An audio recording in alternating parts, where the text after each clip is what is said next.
ಅವರ ರಾಜಕೀಯ ಭವಿಷ್ಯನೂ ಕೂಡ ಉಜ್ವಲವಾಗಿದೆ. ಅದೇ ರೀತಿ ನಮ್ಮ ಅಜಯ್ ಕುಮಾರ್ ಅವರಾಗಲಿ ಎಲ್ಲರೂ ನಾನು ರಾಜ್ಯದ ಅಧ್ಯಕ್ಷನಾಗಿ ಭಾಳ ಜವಾಬ್ದಾರಿಯುತವಾಗಿ ಮಾತನ್ನು ಹೇಳ್ತಾ ಇದ್ದೇನೆ. ನಮಗೆ ಒಳ್ಳೆ ಕಾರ್ಯಕರ್ತನ ಗುರುತಿಸ್ತಕ್ಕಂಥದ್ದವರನ್ನು ಸಂಘಟನೆ ಜೋಡಿಸ್ತಕ್ಕಂಥದ್ದವರ ಶಕ್ತಿ ತುಂಬುವಂಥದ್ದು ನನ್ನ ಅಧ್ಯಕ್ಷ ನನ್ನ ಕರ್ತವ್ಯವೂ ಕೂಡ ಇದೆ. ಅದನ್ನು ಬರೋದಿಂದ ನಾನು ಮಾಡ್ತೇನೆ.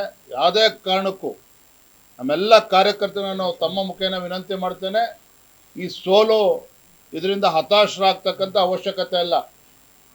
ಸನ್ಮಾನ್ಯ BS ಯಡಿಯೂರಪ್ಪರು ತಮ್ಮ ಜೀವನದಲ್ಲಿ ಅನೇಕ ಸವಾಲುಗಳನ್ನು ಎದುರಿಸಿದ್ದಾರೆ, ಅನೇಕ ಹೋರಾಟಗಳನ್ನು ಮಾಡಿದ್ದಾರೆ, ಸವಾಲುಗಳನ್ನು ಎದುರಿಸಿದ್ದಾರೆ. ಇಂಥ ಸಂದರ್ಭಗಳನ್ನು ಭಾಳ ಗಟ್ಟಿಯಾಗಿ ಎದುರಿಸುವಂಥ ಕೆಲಸವನ್ನು ಕೂಡ ಮಾಡಿದ್ದಾರೆ. ಹಾಗಾಗಿ ನಾನು ಯಡಿಯೂರಪ್ಪವ್ರ ಮಗ ಆಗಿ ರಾಜ್ಯದ ಅಧ್ಯಕ್ಷನಾಗಿ ಇವತ್ತೊಂದು ಮಾತು ಹೇಳ್ತಾ ಇದ್ದೇನೆ, ಇಟ್ಟ ಗುರಿ ಮುಂದಿಟ್ಟ ಹೆಜ್ಜೆ ಹಿಂದೆ ಸರಿತಕ್ಕಂಥ ಪ್ರಶ್ನೆನೇ ಇಲ್ಲ. ಭಾರತೀಯ ಜನತಾ ಪಾರ್ಟಿಯ ಗತವೈಭವ ಕರ್ನಾಟಕ ರಾಜ್ಯದಲ್ಲಿ ಮತ್ತೆ ಬರಬೇಕು, ಮತ್ತೆ ಮರುಸ್ಥಾಪನೆ ಆಗಬೇಕು. ಆ ನಿಟ್ಟಿನಲ್ಲಿ ನಾನು ಕೂಡ ರಾಜ್ಯಾದ್ಯಂತ ಪ್ರವಾಸ ಮಾಡಿ ಸಂಘಟನೆಯನ್ನು ಬಲಪಡಿಸಿ ರಾಜ್ಯದಲ್ಲಿ BJP ಮರು ಪ್ರತಿಷ್ಠಾಪನೆ ಆಗಬೇಕು. ಎಲ್ಲ ಹಿರಿಯರ ಆಶೀರ್ವಾದದಿಂದ ಬರೋದ್ರಿಂದ ನಾನು ಅದನ್ನು ಮಾಡ್ತೇನೆ.